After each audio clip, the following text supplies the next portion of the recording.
Motorizm kanalından bugünkü motor incelememiz Honda CL 250.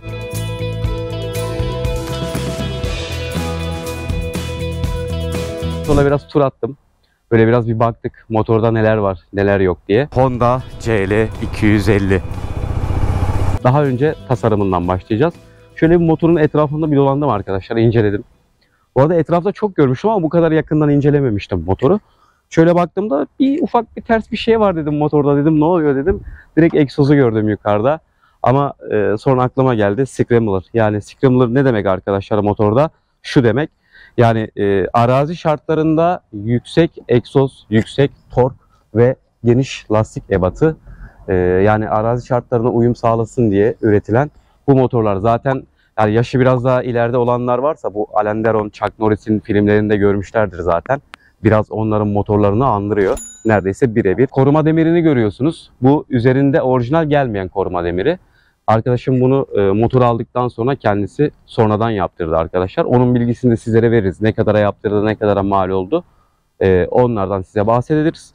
Bu arkada bagaj koyma yeri var arkadaşlar. Bu da sonradan takıldı. Yani orijinalinde bunlar yok. Bunları siz kit halinde alıp taktırıyorsunuz. Evet, motorda göründüğü gibi çift amortisör var. ABS ve erken fren önleme sistemi ESS var. Ve gayet de motoru stabil tutuyor, düzgün tutuyor. Dijital bir göstergemiz var burada. Göstergemiz çok iyi ama şöyle bir sorun var. Ters ışıkta gösterge biraz böyle hani acaba kaçla gidiyorum, 3'te miyim, 5'te miyim gibi şeyleri size hissettirebiliyor.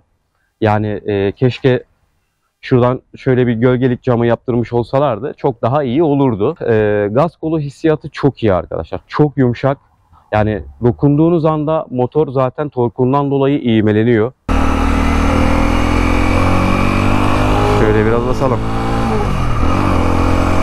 Abi anında tepkimeyi alıyor yani. Hani motor bana mısın demiyor.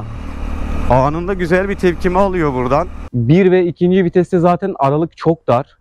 Daha 1 ile kalkmadan motor 2'yi istiyor. Yani 2'ye aldığınız anda direkt zaten ben diyor 3'ü ver bana diyor. Ver bana 3'ü diyor, akacağım diyor yani böyle.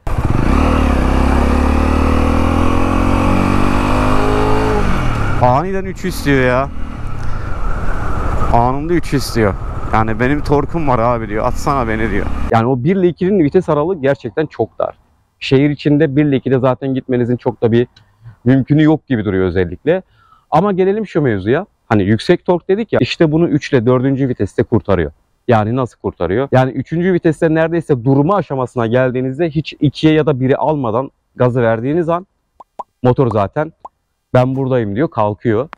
Yani o konuda yani gerçekten scrambler özelliğinin yansıtmışlar ve zaten torkuna da 23.000 tork vermişler arkadaşlar. Gayet de motor tork canavarı olmuş. Onu size hissettiriyor. Yani gaza bastığınız anda kaçıncı viteste olursanız olun sizi bir arkaya atıyor. Ama torklu yani. Torkun gücünü gazı verdiğiniz anda hissedebiliyorsunuz arkadaşlar. Ama bıraktığınız anda da o kaybedilmiş torku görebiliyorsunuz. Vites geçişlerinden biraz bahsedelim. Vites geçişlerinde herhangi bir zorlama yok. Tık tık tık tık iniyor kalkıyor. Ama hoşuma gitmeyen vites geçişlerinde şu oldu. Hissiyat yok. Yani mesela göstergeye bakmadan önünüze giderken vitesi indirip ya da kaldırırken onu yaptıysanız lan vites geçti miydi geçmedi miydi diye bir hani şeye bakıyorsunuz böyle. Hani göstergeye bakıyorsunuz. Hissiyat yok. Mesela racing motora binenler ya da naked motora binenler o geçişte böyle bir tık oturma sesini ya da bir çıt o ayakta gelen vurma sesini alıyor. Ama bunun hiç vurma sesi yok. Hissedilmiyor bile. Aynı zamanda lastik ebatlarından bahsedelim. Ön tarafta 19 inç bir lastiğimiz var. Arka tarafta da 17 inç bir lastiğimiz var. Üzerinde gelen Dunlop lastikler var. Gayet kaliteli. Ama Dunlop'ların şöyle bir özelliği var. Kendi motorumda da ben Dunlop kullanıyorum bu arada. Sert hamurlu. Aşırı sert. Yani geç ısınan bir lastik. Yani özellikle 3 ila 5 kilometre arasında ısınan bir lastik. Dolayısıyla böyle bir motoru ilk çalıştırdığınızda 3 ila 5 kilometre arasında biraz akrobasi hareketlerinden kaçının. Motoru kaydırma riskiniz çok daha fazla. Ama ondan sonra ısındığı zaman yolu çok güzel tutuyor bu arada. Ve viraj kabiliyetini de çok güzel arttırıyor. Aniden 3 istiyor ya. Anında 3 istiyor. Yani benim tork... Viraj kabiliyeti demişken kaydırmalı debriyaj var motorda. Hani normal motorlarda biliyorsunuz vites düşürdüğümüz sıralarda ne yapıyoruz? Debriyajı sıkıp ufak bir ara gazı verip ondan sonra vitesi düşürüyoruz. Neden? Arka tekeri kitlemeyelim, motor kaymasın, yere düşmeyelim, yerle birlikte sevişmeyelim diye arkadaşlar. Ama bunda öyle bir olay yok. Sen virajını al, vitesini de düşür. Korkma diyor, ben seni diyor kaydırmam diyor. Ama buna güvenip de yolda giderken lang diye de indirmeyin vitesi. Yoksa o torku o kadar güçlü ki nasıl gaz koluna abandığınızda motor sizi geriye atıyorsa gazı bıraktığınızda da biraz öne doğru atıyor sizi. Özellikle bunu ikinci, üçüncü viteste çok güzel yapıyor. Hele bir de arkanızda birisi varsa bunu debriyajsız bir şekilde yaptığınızı düşünün yolda giderken gazı bırakmayı. Arkanızdan böyle kafayı güp diye yersiniz. Egzozunu yukarıda şimdi arkama birisini aldım. Onun işte sıkıntı yaratır mı falan dediğiniz kısım var. Şimdi birkaç inceleme videolarında denk geldim ben. Hani ve baktım hani soğuttuğunu vesaire söylediler motorun ama şimdi şöyle bir olay var. Evet bu alüminyum parça biraz soğuk kalıyor. Ama bu alüminyum parçanın bu iç kısmında bir ufak bir blok var arkadaşlar. Orası ciddi derecede ısınıyor. Yani arkanıza aldığınız işte erkeklerden bahsediyorum. Motoru aldınız ya işte ben manitamı alacağım. Manitanızda biraz böyle Roberto Carlos baldırlı birisi ise arkadaşlar. Yani o bacakları burada kızartma olur. Aklınızda bulunsun. Onu da söyleyeyim. Buraya çok fazla güvenmeyin. Yani o konuda da dikkatli olun diye uyarayım sizi. Evet bir de gelelim diğer özelliğine. Baba kontak yok. Şimdi kontak nerede? Scrambler motorlarda kontak solda. Motoru buradan çalıştırabilirsiniz. Yani elinize anahtarı aldığınızda baba akü yok diye arkadaşınıza söylenmeyin. Arkasında 2 tane amasör var. Ön tarafın amasörleri çok yüksek ve gayet de performanslı bir sürüş sağlıyor sizlere. Tümseklerden geçme özelliği gerçekten de ciddi derecede çok iyi abi. Yani o hissiyatı vermişler yani motorda. Arçının ayakları açıldığı zaman burada sensörde de sizlere uyarıyor. Oranın da açılıp kapalı olduğunun bilgisini veriyor. Hani ne kadar kullanışlı orasını siz bilirsiniz. Daha çok racing ve naked motorlarda gidonu böyle kitlemek için yarım tur çevirip anahtarı çeviriyoruz ya. İşte burada kitleme olayını buradan yapıyoruz. Biraz kaliteli gözüküyor yani diğer normal motorlara göre ama bu zamana kadar bilmiyorum hırsızlık olayı test edilmedi. Yani bir tekmeyle açılıyor mu? Ne kadar bir tekmeyle açılıyor? Orasını bilmiyoruz. O yüzden tabii direkt bunlara fazla güvenmeyin. Alarmınızı alın. Ön diskinize kilit alın. Tabii motoru dışarıda olanlar için bahsediyorum. Otoparkla vesaire olanlar için değil. Motorumuzun soğutma sistemi su soğutma sistemi. Yani sabahtan akşama kadar motora binin, zorlayın. Yani herhangi bir problem çıkmaz. Yani motor gayet güzel bir şekilde soğutma sistemi sayesinde soğuyor. Ama şöyle bir şey var. Şimdi bu motoru alacaklar şunu sorabilirler. Ya ben bu motoru alıp uzun yola gitmek istiyorum. Mesela İstanbul'dan Ankara'ya gitmek istiyorum. Ya da İzmir'e gitmek istiyorum. Ya da abartıp ben Antalya'ya gitmek istiyorum diyen arkadaşlar olabilecekler. Onlara da şöyle bir tavsiyede bulunmak istiyorum. Yani yaz aylarında güzel bir yolculuk yapabilirsiniz. Ama normal minimal hava koşullarında gayet güzel ve stabil yolculuklar yapabilirsiniz. Ama rüzgarlı bir havada yani bu motorda biraz yolda giderken 8 çizebilirsiniz arkadaşlar. Kendi kendinize slalom yapabilirsiniz. Ve mutlaka uzun yola çıkıp veya sürat yapacaklar. Özellikle 120 kilometrenin üzerine çıkacak arkadaşlar için mutlaka motor montu öneriyorum sizlere. Ve özellikle ön göğüs korumaları olan motor montu öneriyorum. Çünkü direkt rüzgarı vücudunuza yiyorsunuz. Aklınızda bulunsun ve kesinlikle bandanasız da takmayın. Yani ondan sonra motordan indiğinizde nasıl bir felç geçirirsiniz orasını bilmiyorum artık. Yani soğuktan geçirirsiniz bu arada. Titreşim olayına gelince o kadar titreşim görmedim yani motorda. Belki bozuk yollarda mı kullandınız ya da bir şey mi vardı sizde neden kaynaklandı bilmiyorum. Hani motorun o kadar titreşimi yok. Hali hazırda çoğu motorda olduğu gibi çok az bir vibrasyon var. Yok değil. Ama bunu da şuna bağlamak lazım. Arkadaşlar tek silindirli bir motordan bahsediyoruz Honda'nın.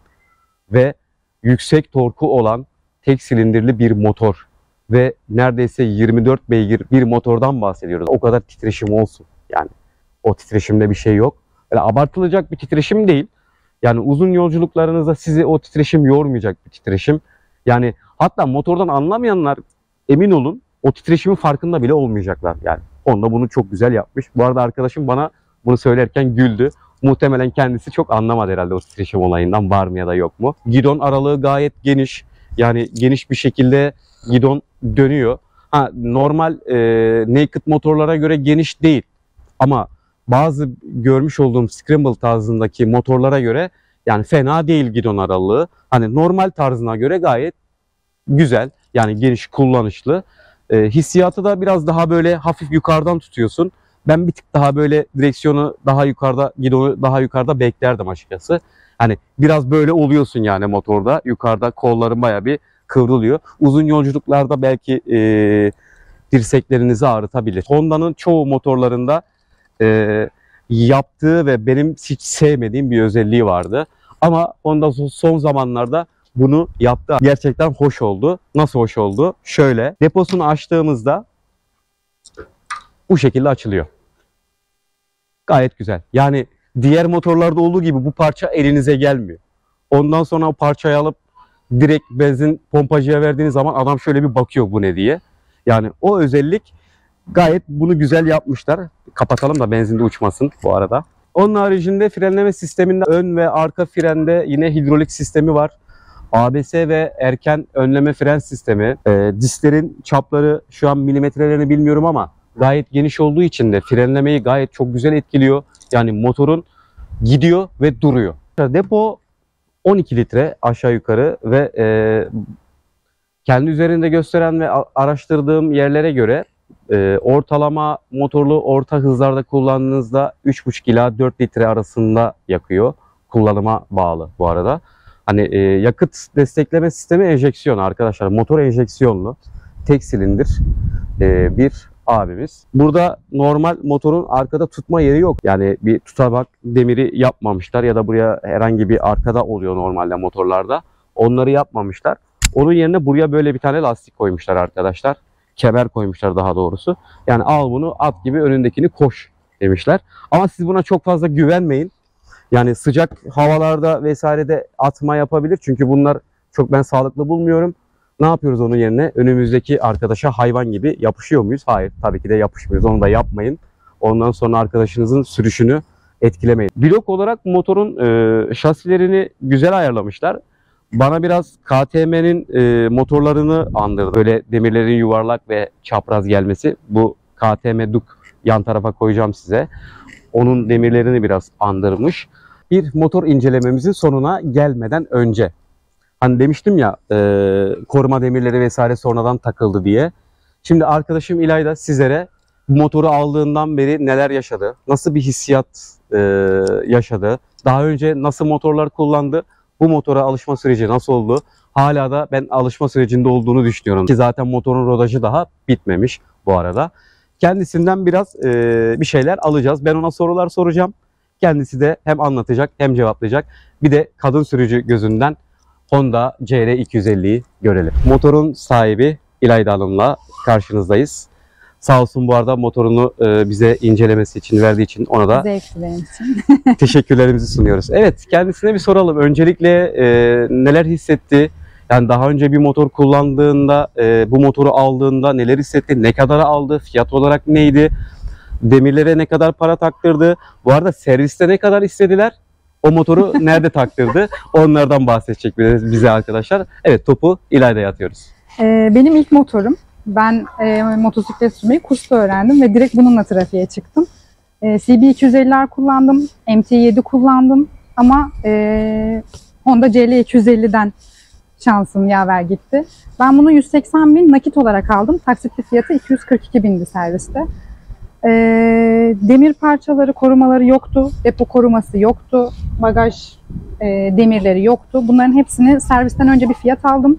Servis bana motor koruması ve bagaj demiri için yaklaşık 15.000 lira fiyat çıkarttı. Takma ücretiyle beraber. Ben bunları Hasanpaşa'da takma ücretiyle beraber 5.000 liraya taktırdım.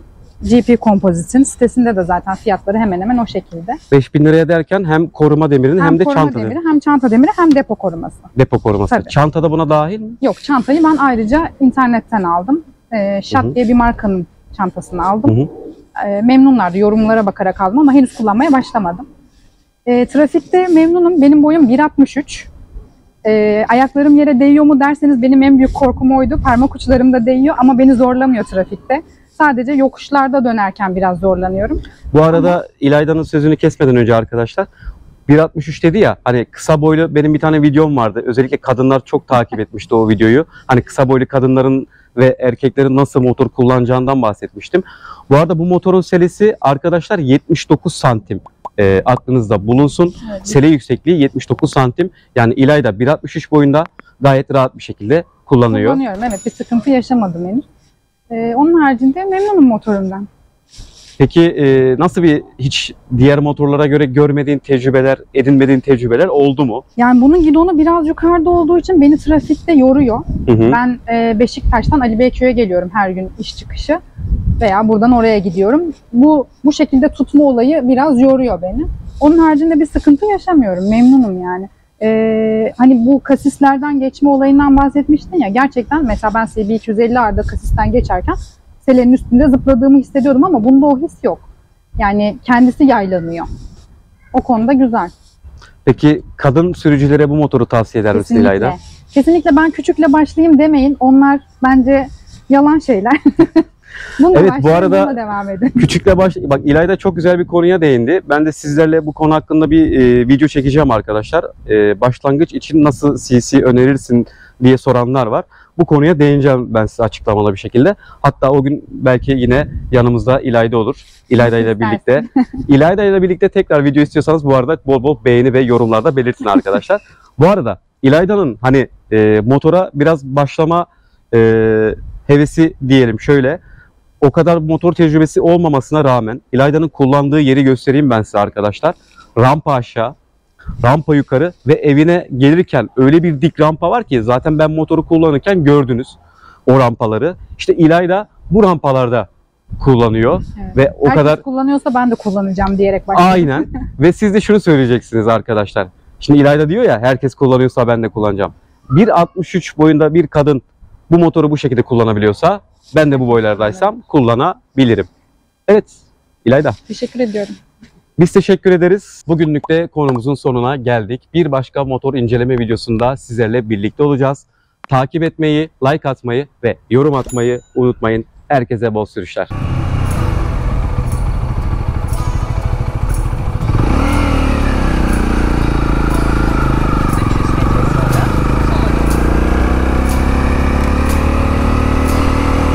Evet, rampa çıkıyoruz arkadaşlar. 2 ile.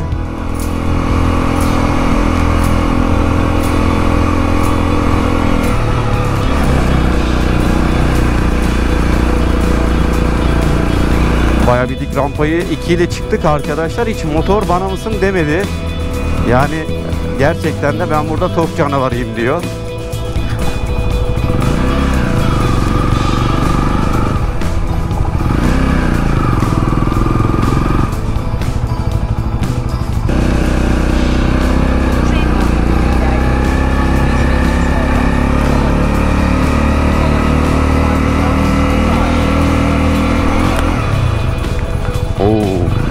Güzel bir çukur vardı.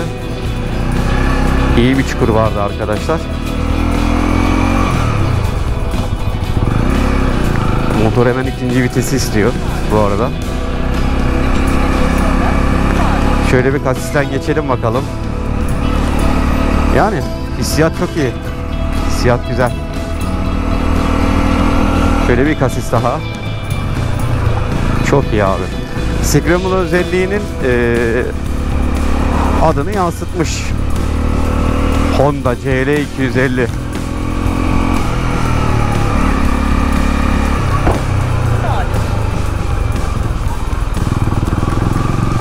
Bak biraz burada gazı düşük verdim ama 2'de yani motor bana mısın demiyor.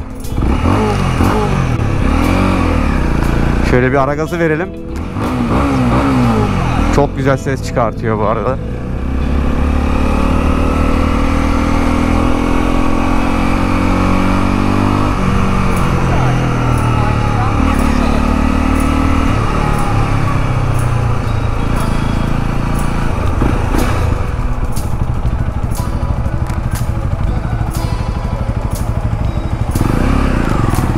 Buradan böyle devam. Buradan sola döneceğiz.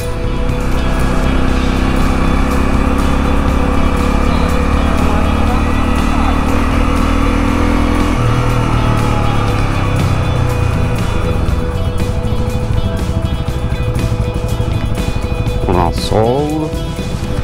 Sağ yapacağız. Şöyle. Bu arada viraj alma kabiliyeti çok iyi arkadaşlar. Yani motor güzel bir şekilde viraj alıyor.